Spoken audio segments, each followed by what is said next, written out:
Hello there, welcome. My name's John. You might have seen me. I currently am a psychic on Aranum, but I just thought I'd like to introduce yourself a little bit more.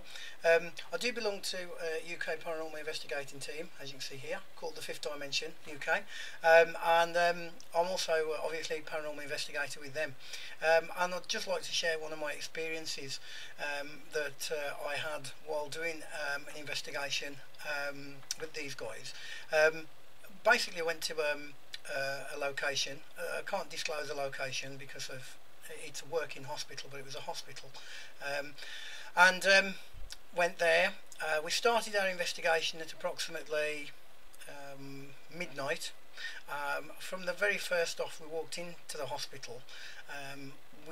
I kept seeing what I thought was like kind of a mist that was around. When we took photographs we couldn't see it, but I could see it with my physical eyes. So that was the first thing.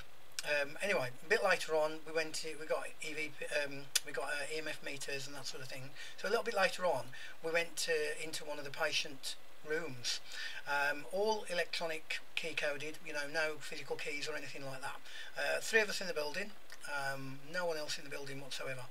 And we got an EMF, well, it was a K2 meter actually, and I sat down in one of the seats and said, obviously, is there anyone there? Can you give us a sign that you're here? And nothing happened. I then got up and I left the K2 meter in the chair that I've been sitting. Said again, is there anyone there? And the K2 registered that there was something there, or there was an electromagnetic field there from whatever source it was getting it from. So I moved the K2 meter to where I was sitting and it stopped. So I got up out of that chair, moved on to the next chair, left the K2 meter there, asked again, the K2 meter went off again in the next chair that it had previously been on. And so I did this constantly, and I literally went round the room in this room, and it was just as if something was following me from chair to chair. So by the time I'd got to about the sixth chair, as you can imagine, me and my other team members said, right, okay, we've had enough in this room. Obviously we'd left all our mobile phones outside in the hallway, so there was nothing that could interfere with the K2 meter within that room, and we couldn't get out of the room. So panic sets in, as you can imagine, and we're there trying to get out of this room thinking, oh my god, we're going to be stuck here now till whenever because we can't get out.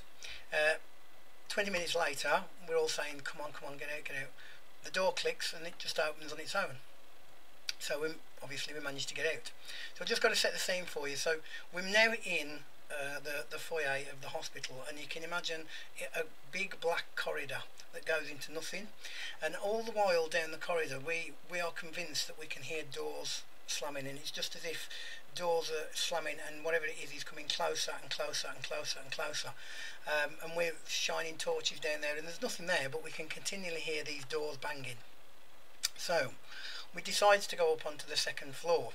So we go up on the second floor, and an office had been left open to us because in this particular office there's been certain things that have been happening, so they have agreed to let this office open. So that office was the only office that was open on that floor. So this was about 1:30, 2 o'clock in the morning.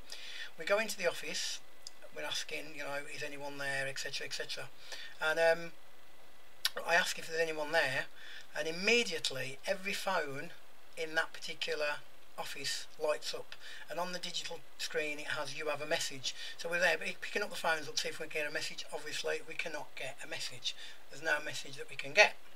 So we comes out the office, we go searching down the corridor, looking into the glass panels to make sure that none of the other phones have lit up in the other offices across the floor. None of them had. So this is about 2:30 now. So we go back into the room, all the phones are still lit up, as if somebody's trying to call you. And so therefore I ask again, and I say, thank you for doing that. If there's any way that you can do that again, maybe you can turn the phones off. All the phones go off. All the lights go out, everything. And you start then thinking, oh my god, there's something here that's trying to communicate with me in a physical sense.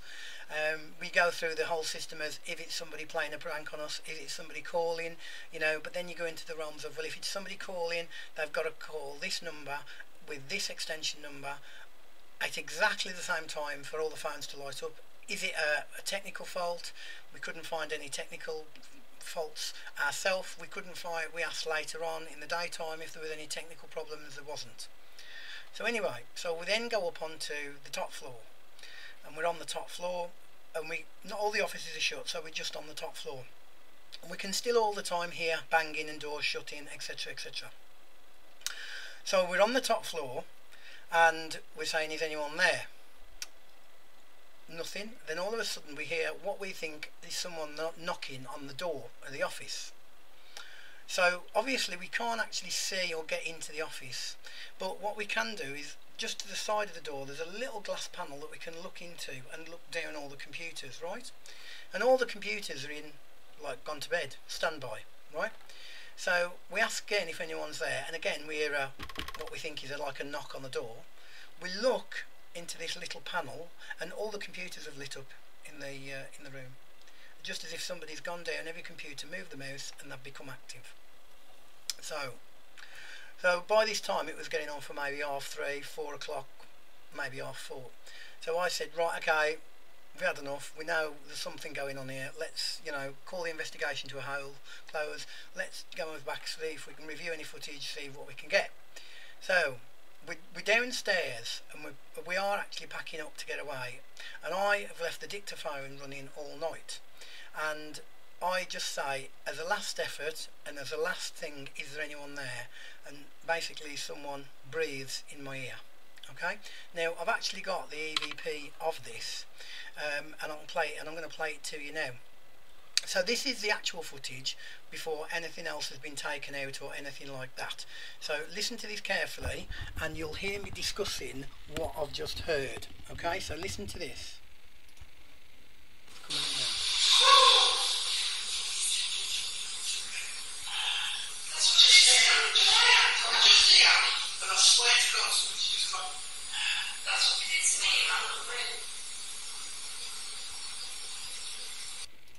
So there you have it. So that was the first one. Now, as you heard there, you can definitely hear something going. I mean, you can hear me doing that sound as well, but it wasn't me on the first occasion. So what I did is, I haven't messed around with the audio or anything like that, but what I've just done is I've just isolated that little bit, just sort of in the middle, and tried to isolate it. And actually what you can hear is you can hear a voice before that, before the breath as well. And I've got it here, so I'll play this, and I'll play this a couple of times to you to see if you can hear it. But this is the actual bit isolated.